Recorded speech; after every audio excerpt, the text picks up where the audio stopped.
Energy House 2.0 is a world-class research facility that can create in 2 different laboratories the conditions of sort of really, really hot weather, really cold weather, wind, rain, and it's for testing the houses of the future. So house builders are using it for their research. We selected the 2 artists, both at 18-month residencies, with the idea that they can perhaps look at different parts of the research that's happening here on campus. We've got 2 artists in residence this time, funded through Friends of Energy House 2. And they both bring something quite different. So we have Mishka Henner and we have Emily Speed. They're both quite different artists. So Mishka very much, I think, likes what we do in terms of data and how we visualize data. What Mishka sees as images, we see as data.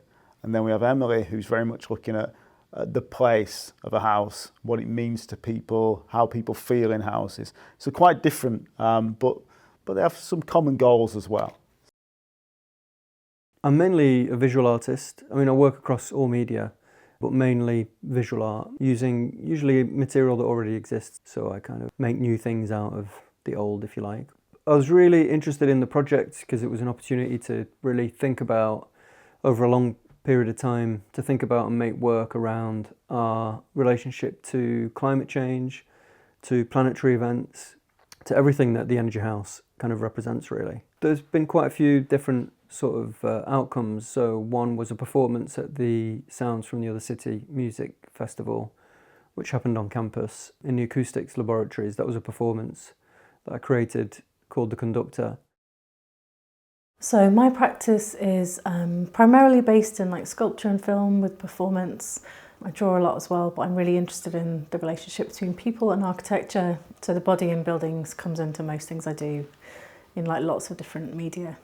Because it's been such a long residency of 18 months, which is quite unusual, I took the first 9 months to research. So I've been looking into kind of the history of the kitchen, how we live, how we might live in the future. And then just now really starting to make work in a physical way and kind of starting to work with other people at the university.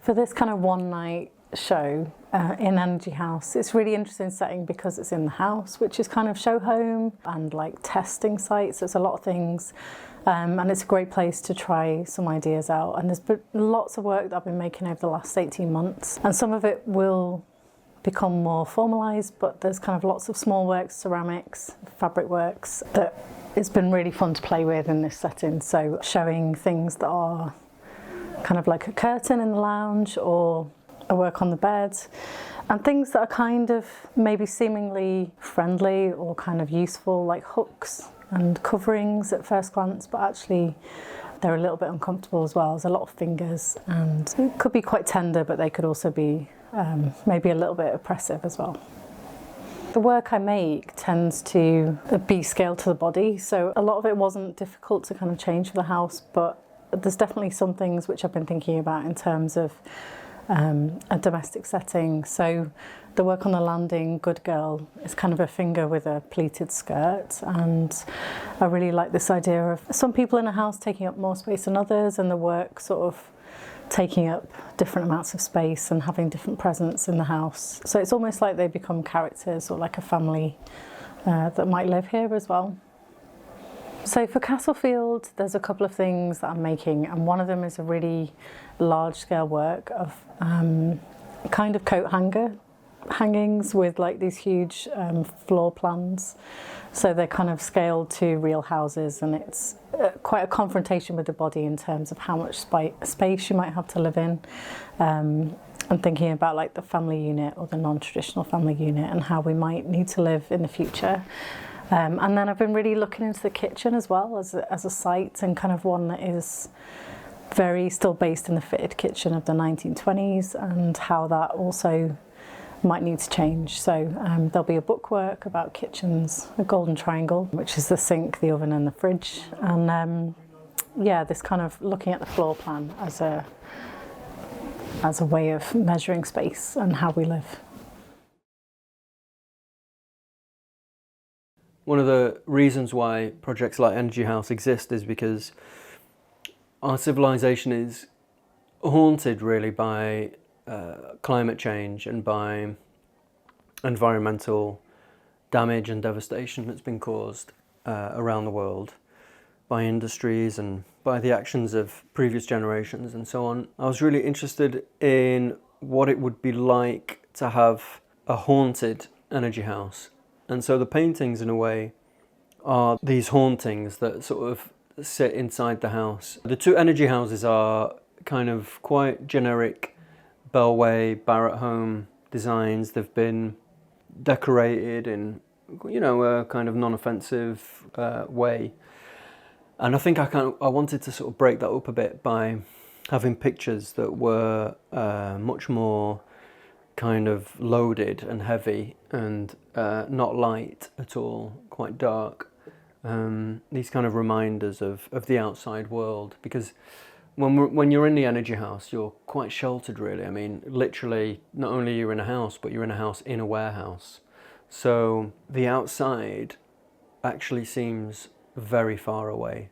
And so I wanted to have imagery inside the house that is a reminder of the kind of horrors that haunt the inside, or that haunt the construction of this entire project.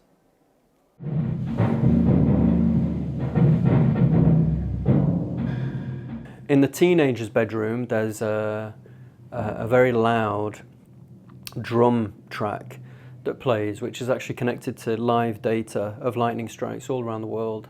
So every time a lightning strike goes off, which is a lot, very often, it's very regular, a drum is banged. And so this very loud drum track kind of emanates from from behind the closed door of the teenager's bedroom. And that's another thing that kind of haunts the house. And for the Castlefield show, we're going to basically create an installation that is purely that drum track, accompanied by a live score that's being written as the data is coming in.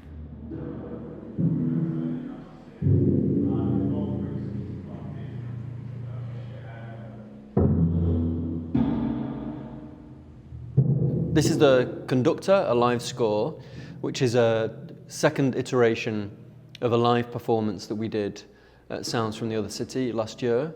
The live score is really a kind of a live graphic score which harvests live lightning data from the Blitzortung network of lightning detectors all around the world and assigns each strike a drum sample.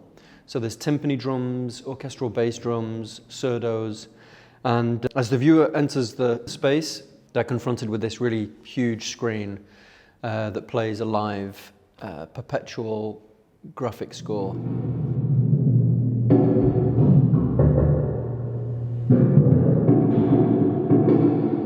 I've never done an installation like this before, and so you're always trying to sort of pare things down to their essence, to their most basic form, and I think this has worked really well.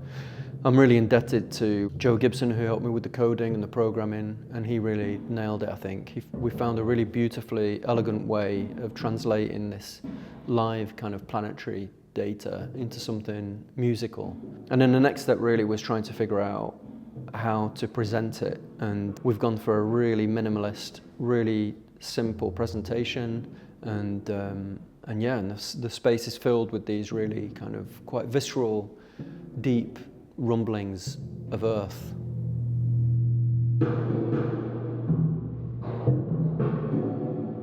As an artist, I've always been really interested in working with aggregation and appropriation.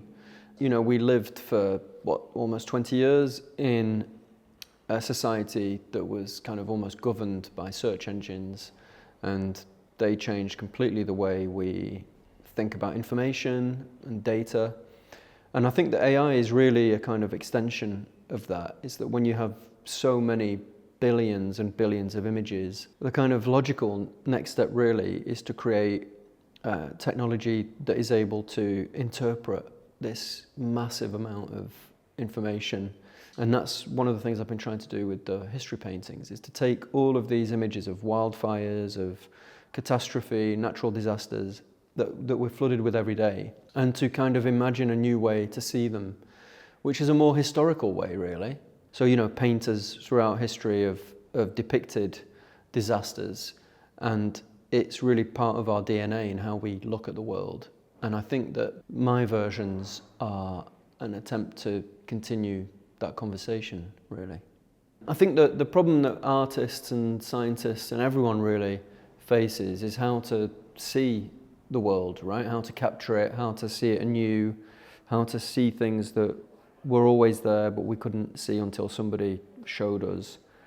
And I think for me that's that shared kind of challenge that everyone faces in all disciplines. That's something I've really got out of this. And realising that as an artist, you can contribute to that conversation because you are one more really original perspective that has all of its own baggage, but that is maybe a perspective that most people aren't used to experiencing and seeing. The work in the show at Castlefield is called Floor Plans. There's a few smaller pieces as well, but that main piece really came out of thinking about how much space we have to live in and recreating the floor plans of a Victorian house, a new build and a kind of one-bedroom flat out of quilted fabric and hanging them in that double height space to really get a sense with your body the difference between the three kind of spaces there. There are lots of different fabrics and a lot of them were kind of crowdsourced from the Village Facebook group while I was making a previous show and hand dyed, and some of them are BC cotton, which is kind of a careful scheme to make cotton responsibly. And yeah, lots and lots of kind of things which have been inherited or gifted. Some of my grand's upholstery fabric.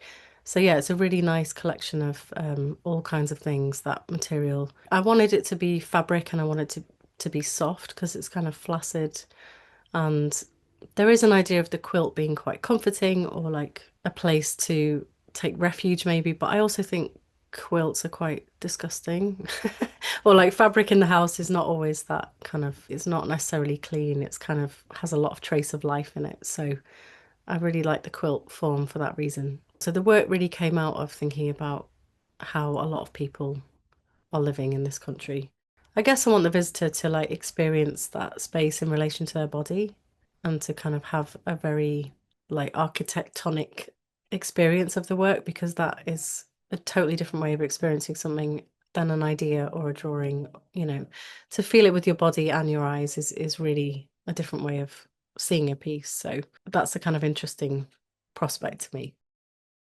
Drawing's a really consistent part of my practice and is a way of thinking through ideas or generating ideas, but is like a really grounded sort of daily thing for me. And the ones I chose for the exhibition are kind of hybrid body architecture things. So yeah, the drawings quite often are quite abstract and maybe a bit surreal as well, but I think they speak to a lot of ideas behind the work while it's getting made. The residency Energy House, we're now sort of 2 years on from when I started almost. It's been like a constant presence in my life in a really lovely way. So it's like always at the back of my thoughts. It's kind of informing lots of other projects that I've been doing at the same time. So it's sort of fed into everything. And I suspect like the residency will carry on feeding my studio work for quite some time to come. I think there's been really interesting like access to other academics and to students and to opportunities through the university, and just working alongside like Mishka as well and the staff from the collection has been really nice to have those people that become part of your studio as well as their own jobs. They're sort of peripheral in everything you're doing. So yeah, it's been a really nice journey with lots of companions, I guess,